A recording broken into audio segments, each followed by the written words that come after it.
Hello, I'm Anthony. Today we're going to have a look at one of the guitar patterns that I use when I'm practicing fretboard fluency. Now, I quite strongly dislike purely technical exercises. I don't practice scales. I don't practice the caged system because I just don't find any musical value in those things. So I'm constantly looking for approaches to my practice when I'm not actively songwriting that help me maintain some sort of musical context, whilst providing as many of the valuable food groups as possible. Here's the pattern that we're going to talk about today. And I'll play it with the plectrum. I don't usually play with the plectrum, but hopefully it'll clarify a little bit what's going on with the right hand. The pattern's in E major, and I'm going to play on the D and G strings. I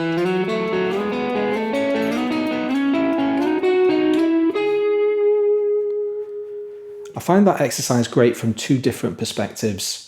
Firstly, it prevents me from getting into a rut playing vertically because I'm basically spanning an entire octave from E down on the 2nd fret all the way up to the 14th fret. But secondly, it's also a great way to train intervals within the various scales. Now, I'm playing in E major at the moment, but everything that we're going to talk about today can be transferred to all of the other modes of the major scale, and it goes without saying that we can transfer it up to change key as well. So here it is a little bit more slowly. So we start on the root, up to 2, play a 4 on the G string, up to 3, play the 5th, 4, 6, 5, 7, 6, root, 7, 2, root, 3. So I'm basically travelling all the way up the fretboard, playing different intervals as I go along. Now I'm going to kind of break that down one step further now and talk about just how much interval training you can put into that one simple exercise. Start on the root. We're in a major key, so we're going to travel up a whole tone or 2 semitones up to the 2nd. Now I need to get from the 2nd to the 4th on the G string because that's the pattern. Now there are 2 different ways that I can do that.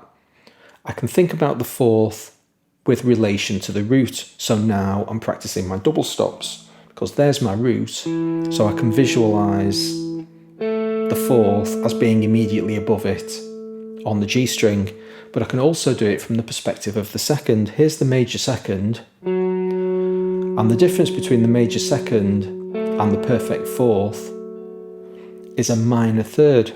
So now I'm practicing my minor 3rd patterns. So I've got these basically two semitones separated, 4th and the 2nd frets respectively. That's 2 to 4.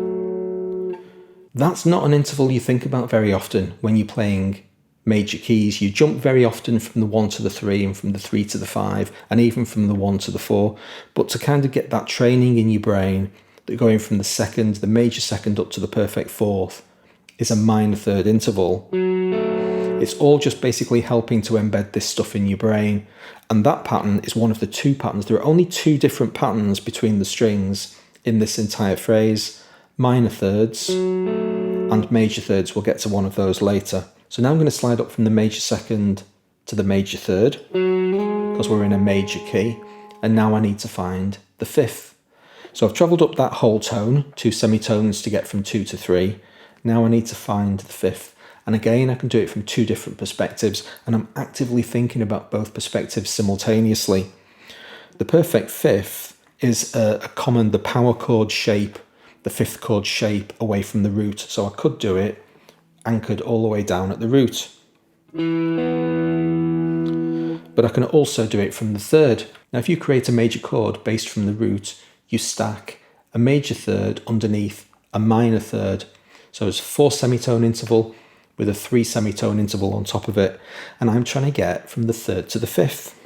So if here's my 3rd, I now know that I need to go a minor 3rd interval above that to get to the perfect 5th. And I've already figured out what my minor 3rd interval is. It's those 2 notes. So there's a massive amount of harmonic DNA in just that little phrase there.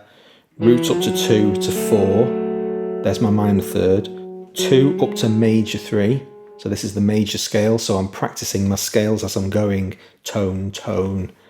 And then I get from my 3 to my 5 by stacking that minor 3rd on top of what we've already done. Now we need to get from the major third to the perfect fourth. And this is something that kind of tripped me up for years because I had this mental block thinking that there was actually a whole tone interval between these notes. Of course there isn't. It's a major third, a single semitone up to the perfect fourth. From the perfect fourth, I'm going to need to get to the sixth. But just before we kind of throw the sixth in, just having a think about that major third to perfect fourth. One of the kind of the ways that I thought was a nice way to remember that the perfect fourth is only a semitone away from the major third is to think about one of the most famous uses of the suspended chord in history. A suspended chord is simply a major chord where you translate the major third into a perfect fourth. So we're doing exactly the same interval, and it's Crazy Little Thing called Love by Queen. And when you watch Freddie Mercury play this, he used to play the guitar as a kind of backing thing, and he would kind of strum with his fingers, and literally all he's doing is playing the D major chord. Quick tuning of my B string later, the major chord with the suspended fourth on top. There it is, little pinky. So if you ever kind of get confused about what the perfect fourth is, because it's a strange interval from 3 up to 4, only being a single semitone. Anyway, here it is. So there's my perfect fourth. And now I need to jump up to the sixth. So each one of these jumps across the strings is always 2 notes. So now I need to find the sixth. So where's the sixth in the major scale? Well, it's a major 6. Another opportunity to have a think about that from 2 different perspectives. There was my fifth. So if I go up 2 semitones from there, there's my major 6. But I can also think about its relationship with the perfect fourth. The perfect fourth has a whole tone jump up to the perfect fifth, which in turn has another whole tone jump up to the major 6. That's not something you think about very often, but the interval between perfect fourth and major 6th is a major third. It's 4 semitones. This is the first time during the ascent up the guitar where we've played a major third. Everything up until this point, minor, minor, major third. Now, as you've seen, I most often play this with my fingers, and it's beautiful to walk up with both fingers. But of course, it's also great practice for fluency with your plectrum.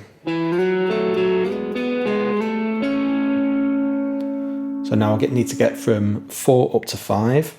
So perfect fourth up to perfect fifth. At this point, I'm so far away from my root that there's no real relationship down there anymore. I'm really thinking about it from a different perspective, but I am thinking about this as being my perfect fifth. And so I can do a little bit of translation between those 2 notes. We're now at the point where I'm playing the same note on 2 different strings. And that's a new different perspective for me to think about. So here's my perfect fifth. And then I need to stack the 7th on top. Well, I've gone from 5 to 6, which is a whole tone, 6 to 7, which is a whole tone, 4 semitones equals a major third. So now I know that there is my major third interval. And each time you get a new one under your fingers, go right back to the beginning. And you start seeing how fluent and fluid this pattern really is. So 5 is going to go up 2 semitones or a whole tone up to the major 6. And now the note that's on the higher string is the tonic. We've basically wrapped around ourselves, and so I'm looking for the new tonic. Vital training to be done finding out all of your roots. So there's my E. Major 6 up to root is a minor third. So let's have a think about that. What's the relationship between those 2 notes? Well, the major 6 has to go through the major 7. That's 2 semitones away. But the major 7 is only a single semitone away from root. 3 semitones in total. The interval is going to be a minor third. And there it is. All of this mental gymnastics that you're having to do is fantastic practice for learning all of these intervals. The thing that I played at the beginning of this video, I had to practice several times, because when you get up to 4-6, that's easy. 5-7 is easy. 6-8, all right. But then 7-2, because you've wrapped around on yourself, that's the good stuff to be thinking about. So I'll start back on the perfect fifth, give myself a run up to it. 5 up to 6, root, 6 up to 7, whole tone up to 2, which is F sharp, another minor third interval, get from 7, single semitone up to the root, and then a major second or 2 semitones on top to get to the 2. And finally, we end up back at the tonic. So this is the third time I've played an E. That means I'm going to need to play a major third on top. There's my major third interval. Your brain has got so much heavy lifting to do with that one simple phrase. You're practicing the fluidity of making it sound really nice as you go up the fretboard. And there's a completely separate but equally valuable exercise going back down. Let's try it going back down.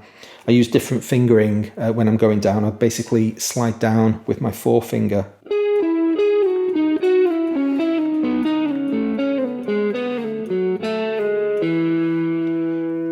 All of that stuff that we talked about, reverse it all, practice that pattern as well. Once you've cracked those 2 strings, you've got 3 extra patterns completely for free, because all of that structure is identical on the 5th and the 4th strings and the 6th and the 5th, and also the top 2 strings. They all follow exactly the same structure and you'll find identical patterns. The only one that does break convention, and we're not going to talk about today because it's a completely different physical exercise, is the G and the B strings, because the B is pushed forwards by a semitone, so the entire pattern changes. But anyway, I hope that's been useful to you. That's one of my favourite practice techniques. If you enjoyed this video, please hit like. Don't forget to subscribe to my channel if you haven't already.